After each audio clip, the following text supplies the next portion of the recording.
Maggi ನೂಡಲ್ಸ್ನ ನೀವು ಸುಮಾರು ವಿಧಾನದಲ್ಲಿ ಮಾಡಿರ್ಬೋದು, ಆದರೆ ನಾನು ಇವತ್ತು ತೋರಿಸ್ಕೊಡುವಂಥ ಒಂದು ವಿಧಾನದಲ್ಲಿ ನೀವು ಮ್ಯಾಗಿನ ಒಂದ್ಸರಿ ಖಂಡಿತ ಟ್ರೈ ಮಾಡಿ ಅಂತ ಹೇಳ್ತೀನಿ. ಸೊ ನೋಡಿ, ಇವತ್ತು ಸ್ಟ್ರೀಟ್ ಸ್ಟೈಲಲ್ಲಿ ಮ್ಯಾಗಿನ ಒಂದು ಸೀಕ್ರೆಟ್ ಇಂಗ್ರೀಡಿಯೆಂಟ್ನ ಬಳಸ್ಕೊಂಡು ಸುಲಭವಾಗಿ ಟೇಸ್ಟಿಯಾಗಿ ಯಾವ ರೀತಿ ಮಾಡೋದಂತ ನೋಡೋಣ. ಇದಕ್ಕೆ ನೋಡಿ ಇಷ್ಟು ವೆಜಿಟೇಬಲ್ಸ್ನ ಕಟ್ ಮಾಡಿ ಇಟ್ಕೊಂಡಿದ್ದೀನಿ. ಇವಾಗ ಮಾಡೋದು ನೋಡೋಣ. ಒಂದು ಪಾತ್ರೆಯಲ್ಲಿ ಒಂದು ಅರ್ಧ ಲೀಟ್ರಷ್ಟು ನೀರನ್ನು ಬಿಸಿ ಇಟ್ಕೊಂಡಿದ್ದೀನಿ. ಇದಕ್ಕೆ ಒಂದು 2 ಪ್ಯಾಕಷ್ಟು ಮ್ಯಾಗಿನ ನಾನಿಲ್ಲಿ ಹಾಕ್ಕೊಳ್ತಾ ಇದ್ದೀನಿ. ಸ್ವಲ್ಪ ಕಟ್ ಮಾಡಿ ಹಾಕ್ಕೊಳ್ತಾ ಇದ್ದೀನಿ ನಾನಿಲ್ಲಿ. ನೀವು ಬೇಕಿದ್ರೆ ಅದು ಪೂರ್ತಿಯಾಗಿ ಇರುತ್ತಲ್ಲ ಅದನ್ನೇ ಹಾಕ್ಕೊಳ್ಳಿ. ಸೊ ಕಟ್ ಮಾಡಿ ಹಾಕೋದ್ರಿಂದ ಮಕ್ಕಳಿಗೂ ಕೂಡ ತಿನ್ನೋಕ್ಕೆ ಈಸಿ ಆಗುತ್ತೆ. ಸೊ ಮ್ಯಾಗಿ ಜಾಸ್ತಿ ಸಮಯ ತಗೊಳ್ಳಲ್ಲ, 1 ರಿಂದ 1.5-2 ನಿಮಿಷ ಸಾಕು, ಬೇಗನೆ ಬೇಯುತ್ತೆ. ಸೊ ಒಂದು 2 ನಿಮಿಷ ಚೆನ್ನಾಗಿ ಬೆಂದಾದಮೇಲೆ ಇವಾಗ ನೋಡ್ತಿರ್ಬೋದು ಚೆನ್ನಾಗಿ ಸಾಫ್ಟ್ ಆಗಿದೆ. ಗ್ಯಾಸ್ ಫ್ಲೇಮ್ನ ಆಫ್ ಮಾಡಿದ್ದೀನಿ, ಸೈಡಲ್ಲಿ ಎತ್ತಿಟ್ಕೊಳ್ತೀನಿ. ಇವಾಗ ಮತ್ತೊಂದು ಪಾತ್ರೆ ಬಿಸಿ ಇಟ್ಕೊಂಡಿದ್ದೀನಿ. ದಪ್ಪ ತಳ ಇರುವಂಥ ಪಾತ್ರೆನ ಬಿಸಿ ಇಟ್ಕೊಳ್ಳಿ. ಇದಕ್ಕೆ ಕಟ್ ಮಾಡಿ ಇಟ್ಕೊಂಡಂಥ ಕ್ಯಾರೆಟು, ಈರುಳ್ಳಿ, ಹಾಗೆ ಟೊಮೆಟೊ, ಹಾಗೆ ಕರಿಬೇವಿನ ಸೊಪ್ಪನ್ನು ಕೂಡ ಹಾಕ್ಕೊಂಡಿದ್ದೀನಿ. ನೀವು ಬೇಕಿದ್ರೆ ಬೇರೆ ವೆಜಿಟೇಬಲ್ಸ್ ಕೂಡ ಇಲ್ಲಿ ಬಳಸ್ಬೋದು. ಬೀನ್ಸ್ ಹಾಗೆ ಕ್ಯಾಪ್ಸಿಕಮ್ ಕೂಡ ಇಲ್ಲಿ ಬಳಸ್ಬೋದು. ಹಾಗೆ ಕ್ಯಾಬೇಜ್ ಕೂಡ ಒಂದು 1/4 ಕಪ್ಪಷ್ಟು ಹಾಕ್ಕೊಂಡಿದ್ದೀನಿ. ಒಂದು 2 ಟೇಬಲ್ ಸ್ಪೂನಷ್ಟು ಬೆಣ್ಣೆ ಕೂಡ ಹಾಕ್ಕೊಂಡಿದ್ದೀನಿ. ನೀವು ನೋಡಿರ್ಬೋದು ನಾನು ಪಾತ್ರೆಗೆ ಯಾವುದೇ ರೀತಿ ಎಣ್ಣೆ ಬೆಣ್ಣೆ ಏನು ಹಾಕಲಿಲ್ಲ. ಮೊದಲಿಗೆ ವೆಜಿಟೇಬಲ್ಸ್ನ ಹಾಕ್ಕೊಂಡಾದಮೇಲೆ ಅದ್ರ ಮೇಲ್ಗಡೆ ಬೆಣ್ಣೆ ಹಾಕ್ಕೊಂಡು ಫ್ರೈ ಮಾಡ್ಕೊಳ್ತಾ ಇದ್ದೀನಿ. ಬೆಣ್ಣೆ ಕರಗ್ತಾನೆ ಈ ಥರ ಈ ಈರುಳ್ಳಿ ಹಾಕಿದಂಥ ಎಲ್ಲ ಪದಾರ್ಥಗಳೇನಿದೆ ಅದ್ರ ಜೊತೆಗೇ ಫ್ರೈ ಆಗ್ತಾ ಬಂದರೆ ತುಂಬ ಟೇಸ್ಟ್ ಏನಿದೆ ಡಿಫ್ರೆಂಟಾಗಿ ಬರುತ್ತೆ. ಇದು ಸ್ಟ್ರೀಟ್ ಸ್ಟೈಲಲ್ಲಿ ಮಾಡುವಂಥ ಒಂದು ಸೀಕ್ರೆಟ್ ರೆಸಿಪಿ ಅಂತ ಹೇಳ್ಬೋದು. ನೀವು ಹೊರಗಡೆ ಎಲ್ಲ ಮ್ಯಾಗಿ ನೂಡಲ್ಸ್ ತಿಂದಿದ ಅಂದ್ಕೊಳ್ತೀನಿ. ತುಂಬ ಟೇಸ್ಟಿಯಾಗಿರುವಂಥ ಒಂದು ಮ್ಯಾಗಿ ನೂಡಲ್ಸ್ ನೋಡಿ. ಸ್ವಲ್ಪ ಒಂದು 50 ಭಾಗದಷ್ಟು ಫ್ರೈ ಮಾಡ್ಕೊಂಡು ಆದಮೇಲೆ ಆ ಮ್ಯಾಗಿನ ಬೇಯಿಸ್ಕೊಂಡಂಥ ನೀರೇನಿದೆ ನೋಡಿ, ಆ ನೀರನ್ನು ಹಾಕ್ಕೊಳ್ತಾ ಇದ್ದೀನಿ. ಪೂರ್ತಿ ನೀರನ್ನು ಹಾಕ್ಕೊಳ್ಳಿ. ನಾನಲ್ಲಿ ಒಂದು 3 ರಿಂದ 4 ಕಪ್ಪಷ್ಟು ನೀರನ್ನು ಹಾಕ್ಕೊಂಡಿದ್ದೀನಿ. ಸೊ ನೋಡಿ, ಚೆನ್ನಾಗಿ ಕುದೀತಾ ಇದೆ. ಈ ಟೈಮ್ನಲ್ಲಿ ಅರಿಶಿನ ಪುಡಿ ಹಾಕ್ಕೊಳ್ತಾ ಇದ್ದೀನಿ. ಹಾಗೆಯೇ ಮ್ಯಾಗಿ ಮಸಾಲ ಪ್ಯಾಕೆಟ್ ಇರುತ್ತೆ ನೋಡಿ, 2 ಮ್ಯಾಗಿಗೆ 2 ಪ್ಯಾಕೆಟ್ ಮಸಾಲ ಹಾಕ್ಕೊಂಡಿದ್ದೀನಿ. ಹಾಗೆಯೇ ಚಿಲ್ಲಿ ಪೌಡ್ರ್ ಕೂಡ ನಾನಿಲ್ಲಿ ಬಳಸ್ತಾ ಇದ್ದೀನಿ.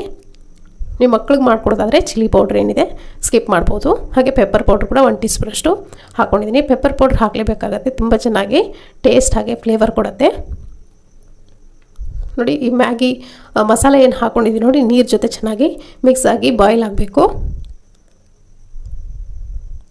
ಸೊ ಒಂದು 2 ನಿಮಿಷ ಈ ಥರ ಕೈ ಬಿಡ್ದಾಗೆ ಇದನ್ನು ತಿರುಗಿಸ್ತಾ ಇರಿ. ಆವಾಗ ಮಸಾಲೆ ಏನು ಹಾಕ್ಕೊಂಡಿದ್ದೀವಲ್ಲ ಅದು ಕುದೀತಾ ಸ್ವಲ್ಪ ಗಟ್ಟಿ ಕನ್ಸಿಸ್ಟೆನ್ಸಿಗೆ ಬರುತ್ತೆ. ಇದು ನೀರೇನಿದೆ ನೋಡಿ ಸ್ವಲ್ಪ ಗಟ್ಟಿ ಆಗುತ್ತೆ, ಆವಾಗ ಟೇಸ್ಟ್ ತುಂಬ ಚೆನ್ನಾಗಿ ಬರುತ್ತೆ. ಇವಾಗ ನೋಡಿ, ಇದು ಕುದೀತಾ ಇರೋ ಟೈಮ್ನಲ್ಲಿ ನಾವು ಆವಾಗಲೇ ಬಾಯ್ಲ್ ಮಾಡಿ ಇಟ್ಕೊಂಡಂಥ ಮ್ಯಾಗಿ ಏನಿದೆ ಅದನ್ನು ಹಾಕ್ಕೊಳ್ತಾ ಇದ್ದೀನಿ. ಸೊ ಮ್ಯಾಗಿನ ಹಾಕ್ಕೊಂಡು ಕ್ಲೀನಾಗಿ ಒಂದ್ಸರಿ ಮಿಕ್ಸ್ ಮಾಡ್ಕೊಳ್ಳಿ. ಆಲ್ರೆಡಿ ಬೆಂದಿರೋದ್ರಿಂದ ಮ್ಯಾಗಿ ಜಾಸ್ತಿ ಹೊತ್ತು ಇದನ್ನು ಬಾಯ್ಲ್ ಮಾಡ್ಕೊಳ್ಳೋ ಅಗತ್ಯ ಇಲ್ಲ. ಜಸ್ಟು ಒಂದು ಮಿಕ್ಸ್ ಮಾಡಿ ಒಂದು 2 ರಿಂದ 3 ನಿಮಿಷ ಚೆನ್ನಾಗಿ ಫ್ರೈ ಮಾಡಿದ್ರೆ ಆಯಿತು. ನಿಮಗೆ ಈ ಟೈಮ್ನಲ್ಲಿ ನೀರು ಕಡಿಮೆ ಅಂತ ಅನಿಸಿದ್ರೆ ನೀರನ್ನು ಸ್ವಲ್ಪ ಬಿಸಿ ಮಾಡಿಕೊಂಡು ಹಾಕ್ಕೊಳ್ಬೋದು.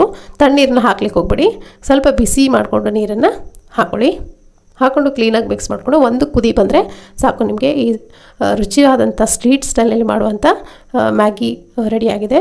ಇದನ್ನು ನಾನು ಒಂದು ಸರ್ವಿಂಗ್ ಪ್ಲೇಟ್ಗೆ ಸರ್ವ್ ಮಾಡ್ಕೊಳ್ತಾ ಇದ್ದೀನಿ. ತುಂಬಾ ಸುಲಭ. ಮೇಲ್ಗಡೆ ನೋಡಿ ಸ್ವಲ್ಪ ಕೊತ್ತಂಬರಿ ಸೊಪ್ಪನ್ನು ಹಾಕ್ಕೊಳ್ತಾ ಇದ್ದೀನಿ. ಸೀಕ್ರೆಟ್ ಇಂಗ್ರೀಡಿಯೆಂಟ್ ಅಂತ ಹೇಳಿದ್ನಲ್ಲ ಇದೇ ಚೀಸ್ ಹಾಕ್ಕೊಳ್ತಾ ಇದ್ದೀನಿ. ಮೇಲ್ಗಡೆ ಈ ಥರ ಚೀಸನ್ನು ತುರಿಯೋದ್ರಿಂದ ಟೇಸ್ಟ್ ಅಂತೂ ಮ್ಯಾಗಿದು ತುಂಬಾ ಚೆನ್ನಾಗಿ ಬರುತ್ತೆ. ಖಂಡಿತ ಇದನ್ನು ಒಂದ್ಸರಿ ನೀವು ಕೂಡ ನಿಮ್ಮ ಮನೆಯಲ್ಲಿ ಟ್ರೈ ಮಾಡಿ ನೋಡಿ. ಹೇಗಿತ್ತು ಟೇಸ್ಟ್ ಅಂತ ಕಮೆಂಟ್ ಮುಖಾಂತರ ಬರ್ತಿಲ್ಸೋಣ ಮರಿಬೇಡಿ. ಕಮೆಂಟ್ಸ್ಗಳನ್ನ ಓದಲಿಕ್ಕೆ ತುಂಬಾ ಖುಷಿ ಆಗುತ್ತೆ. ಎಲ್ಲೆಲ್ಲಿಂದ ಕಮೆಂಟ್ ಮಾಡ್ತೀರಾ ಅನ್ನೋದನ್ನು ಕೂಡ ತಿಳಿಸಿ. ಸೊ ಇವತ್ತಿನ ಈ ರೆಸಿಪಿ ನಿಮಗೆ ಖಂಡಿತ ಇಷ್ಟ ಆಗಿದೆ ಅಂದ್ಕೊಳ್ತೀನಿ. ಇಷ್ಟ ಆಗಿದ್ರೆ ಲೈಕ್ ಒತ್ತೋದನ್ನು ಮರಿಬೇಡಿ, ಹಾಗೆ ಸಬ್ಸ್ಕ್ರೈಬ್ ಮಾಡ್ಕೊಳ್ಳಿ ಚಾನಲ್ಗೆ. Thank you. ಹಾಯ್, ಹಲೋ, ನಮಸ್ತೆ ಎಲ್ಲರಿಗೂ ಸ್ವಾಗತ ಮತ್ತೊಮ್ಮೆ ನಮ್ಮ ಚಾನಲ್ಗೆ. ಸೊ ಇವತ್ತಿನ ರೆಸಿಪಿಯಲ್ಲಿ ನೀವು ನೋಡ್ತಿರೋ ಹಾಗೆ ಮ್ಯಾಗಿನ ಪ್ರತಿಯೊಬ್ಬರ ಮನೆಯಲ್ಲಿ ನಿಮ್ಗೆ ಅನುಕೂಲ ಆಗುವಂತೆ ಮಾಡಿರ್ತೀರಾ, ಟೇಸ್ಟಿಯಾಗಿ ಮಾಡಿರ್ತೀರಾ. ಬಟ್ ನಾನು ನನ್ನ ವಿಧಾನದಲ್ಲಿ ತುಂಬಾ ಟೇಸ್ಟಿಯಾಗಿರುವಂಥ ಒಂದು ಮ್ಯಾಗಿ ಯಾವ ರೀತಿ ಮಾಡೋದು ಅಂತ ತೋರಿಸ್ತಾ ಇದ್ದೀನಿ. ಬನ್ನಿ ಹಾಗಿದ್ರೆ ಇದನ್ನು ಯಾವ ರೀತಿ ಮಾಡೋದು ಅಂತ ನೋಡೋಣ. ನಾನು ವೆಜಿಟೇಬಲ್ಸ್ ಎಲ್ಲ ನೋಡ್ತಿರ್ಬೋದು. ಇಲ್ಲಿ ಕ್ಯಾರೆಟ್, ಬೀನ್ಸ್, ಟೊಮೆಟೊ, ಹಾಗೆ ಈರುಳ್ಳಿ, ಕಾರ್ನ್ ಕೂಡ ಇಟ್ಕೊಂಡಿದ್ದೀನಿ. ಬನ್ನಿ ಹಾಗಿದ್ರೆ ಇದನ್ನು ಯಾವ ರೀತಿ ಮಾಡೋದು ನೋಡ್ತಾ ಹೋಗೋಣ. ನಾನೊಂದು ಪಾತ್ರೆ ಬಿಸಿಕೊಂಡು ಇಟ್ಕೊಂಡಿದ್ದೀನಿ. ಇದಕ್ಕೆ ಒಂದು 2 ಸ್ಪೂನಷ್ಟು ಎಣ್ಣೆ ಹಾಕ್ಕೊಂಡಿದ್ದೀನಿ. ಕಡಲೆಬೇಳೆ, ಉದ್ದಿನಬೇಳೆ 1 ಟೇಬಲ್ ಸ್ಪೂನಷ್ಟು ಎಣ್ಣೆ ಕಾಯ್ದಿದ್ದಾಗೇ ಹಾಕ್ಕೊಳ್ಳಿ. ಹಾಗೆ 1 ಸ್ಪೂನಷ್ಟು ಸಾಸಿವೆ ಜೀರಿಗೆ ಕೂಡ ಹಾಕ್ಕೊಂಡಿದ್ದೀನಿ. ಇದೇನಿದು ಮ್ಯಾಗಿ ಕಡಲೆಬೇಳೆ ಸಾಸಿವೆ ಜೀರಿಗೆ ಎಲ್ಲ ಹಾಕ್ಕೊಳ್ತಿದ್ದಾರೆ ಅಂತ ಅಂದ್ಕೊಳ್ಬೇಡಿ, ತುಂಬ ಟೇಸ್ಟಿಯಾಗಿ ಬರುತ್ತೆ. ಖಂಡಿತ ನೀವು ಇದನ್ನು ನೋಡಾದ್ಮೇಲೆ ನೀವು ಕೂಡ ತಕ್ಷಣ ನಿಮ್ಮ ಮನೆಯಲ್ಲಿ ಮಾಡ್ಕೊಂಡು ನೋಡಿ ನನಗೆ ಕಮೆಂಟ್ ಮುಖಾಂತರ ತಿಳಿಸಿ. ಸೊ ನೋಡಿ, ಕಡಲೆಬೇಳೆ, ಉದ್ದಿನಬೇಳೆ, ಸಾಸಿವೆ ಜೀರಿಗೆ ಎಲ್ಲ ಚೆನ್ನಾಗಿ ಫ್ರೈ ಆಗಿದೆ. ಇವಾಗ ಸ್ವಲ್ಪ ಕರಿಬೇವಿನ ಸೊಪ್ಪು ಕೂಡ ಹಾಕ್ಕೊಂಡಿದ್ದೀನಿ. ಇವಾಗ ನಾವು ಇಟ್ಕೊಂಡಂಥ ವೆಜಿಟೇಬಲ್ಸ್ ಎಲ್ಲನೂ ಹಾಕ್ಕೊಂಡಿದ್ದೀನಿ.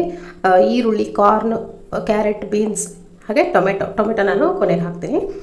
ವೆಜಿಟೇಬಲ್ಸ್ ಎಲ್ಲ ಚೆನ್ನಾಗಿ ಫ್ರೈ ಮಾಡ್ಕೊಳ್ಳಿ ಸ್ವಲ್ಪ. ಇವಾಗ ಒಂದು ಸ್ಪೂನಷ್ಟು ಶುಂಠಿ ಬೆಳ್ಳುಳ್ಳಿ ಪೇಸ್ಟ್ ಕೂಡ ಇದಕ್ಕೇ ಹಾಕ್ಕೊಂಡು ಹಸಿ ವಾಸನೆ ಹೋಗೋವರೆಗೂ ಇದನ್ನು ಫ್ರೈ ಮಾಡ್ಕೊಳ್ಳಿ.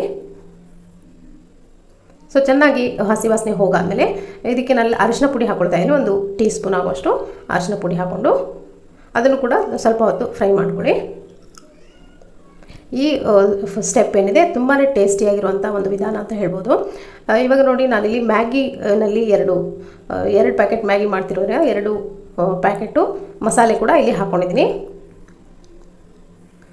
ಮಸಾಲೆ ಹಾಕ್ಕೊಂಡು ಲೋ ಫ್ಲೇಮ್ ಇಟ್ಕೊಂಡು ಒಂದು ಅರ್ಧ ನಿಮಿಷ ಚೆನ್ನಾಗಿ ಫ್ರೈ ಮಾಡ್ಕೊಳ್ಳಿ ಮಸಾಲೆನ.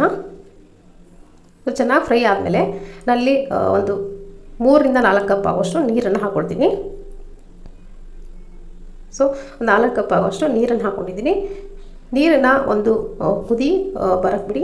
ಚೆನ್ನಾಗಿ ಇನ್ನೇನು ಬಾಯ್ಲ್ ಬರ್ತಾ ಇದೆ ಅನ್ನೋವಾಗ ಸ್ವಲ್ಪ ಉಪ್ಪನ್ನು ಸೇರಿಸ್ಕೊಳ್ಳಿ. ರುಚಿಗೆ ಎಷ್ಟು ಬೇಕಷ್ಟು ನೋಡಿಕೊಂಡು. ಮಸಾಲೆ ಕೂಡ ಆಲ್ರೆಡಿ ಉಪ್ಪಿರುತ್ತೆ, ಸ್ವಲ್ಪ ಕಡಿಮೆನೇ ಸೇರಿಸ್ಕೊಳ್ಳಿ ಉಪ್ಪನ್ನು.